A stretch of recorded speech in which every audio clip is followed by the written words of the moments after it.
If you've read the title of this video, you're probably wondering how I can convince you that rhythm games have a space in the world of cozy gaming.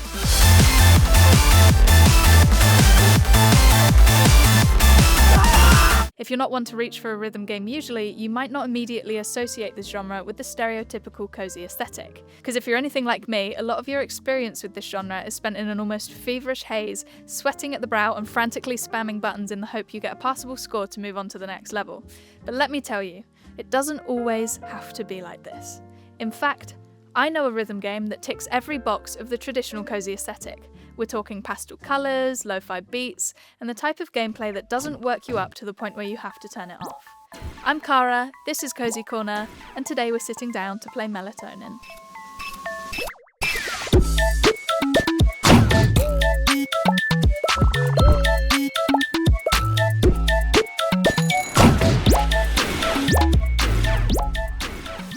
I'm going to start by clarifying that I have never been particularly good at rhythm games. I love them to bits, and I wish there was something I could do to just be better at them. But when all of the colours and shapes are flying at me on the screen, in a game like Maimai or Hatsune Miku Project DIVA, I get overwhelmed. I will become a deer in the headlights, and I could easily convince you that I've never even played a video game before. It's humbling, to say the least. I'm a closer friend of the mission failed screen than I am proud to share, but at this point I have to take it in my stride. Otherwise, I'll just have to write off the genre as a whole. So, I welcome a slowed down style of rhythm game with open arms, as long as I'm not being visually bombarded with shapes and colours that feel like a kaleidoscope I can't escape from. I feel like I have more of a chance to really get to know a game, and Melatonin is exactly that. Rather than being a typical arcade-esque light show of sounds and colours, Melatonin takes things lo-fi to create a far more chilled experience.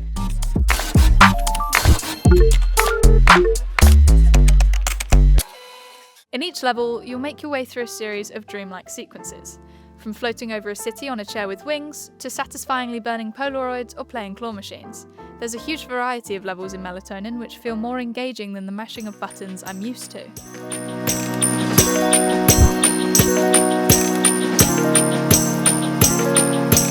I love that there are no overlays to distract you from the cutesy animations on screen.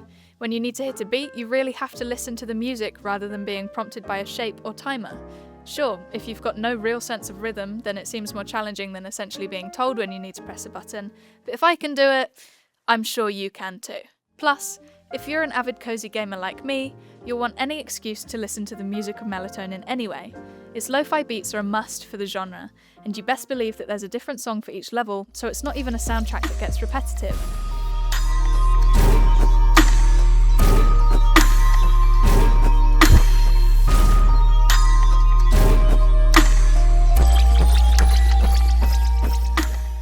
The gentle crackle of a record spinning and the background hum feel like putting in earplugs compared to the fast-paced nature typically associated with rhythm games. But, travelling outside of the dream of Melatonin, I think that there's a reason that so many people find rhythm games comforting, whether or not that they've been designed to fit that stereotypical mould. It's similar to the reason you might have a song you really like on repeat for a few weeks, or that one album you're always recommending to friends, or having the same artist at the top of your Spotify Wrapped each year. Not that I'm projecting, and no, I won't tell you who it is. We just find a lot of comfort in that sense of familiarity.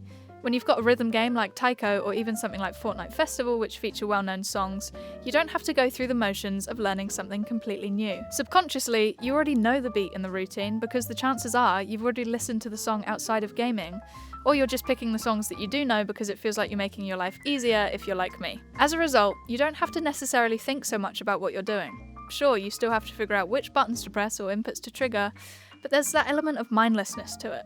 I'm sure even the professionals who bring their own gloves to the arcade to play certain rhythm games, I'm looking at you, Molly, will find a comfort in knowing its tracks inside and out. But that's just an assumption, because I'm probably the furthest thing from a professional you can probably get in this genre. To add to that, there's such a satisfaction to hitting beats on time, and it does make you feel like a mini musician.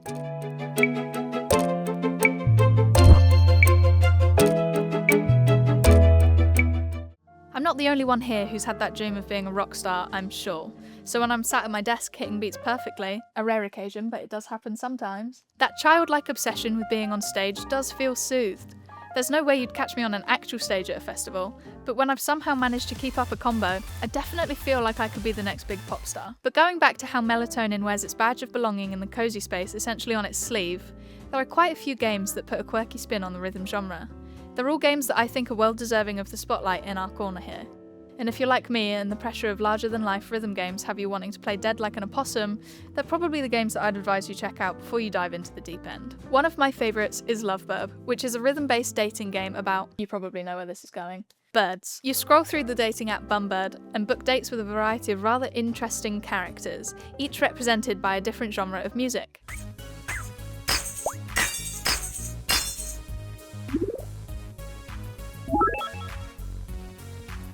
For example, there's an owl obsessed with country music and a cockatoo who's got more of a hip-hop lifestyle. Each date you go on with these birds will have rhythm sequences based on their genres, and the humour within each interaction makes it a lot easier to engage with than a standard rhythm game.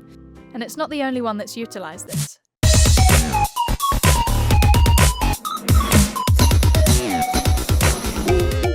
Rhythm Doctor is another prime example of combining humour with rhythm to make the genre seem more approachable. But rather than looking after birds, you're looking after patients in a hospital, and each patient's illness is a complex type of musical theory. It sounds hard, but when you're in the thick of it, you've just got to try your best and you'll find the joy in Rhythm Doctor. So rhythm games don't always have to be super competitive and intimidating. I'm still looking at you, Molly. There's actually quite a lot to love about unconventional rhythm games, and there are a lot of ways that they can fit themselves into the comforting gaming spaces we've cultivated. Even though I feel hopeless when it comes to rhythm, I'll still give it my best shot. After all, that's what video games are about, right? If you're just as helpless as me when it comes to feeling the beat, then let's come together and feel a bit less alone.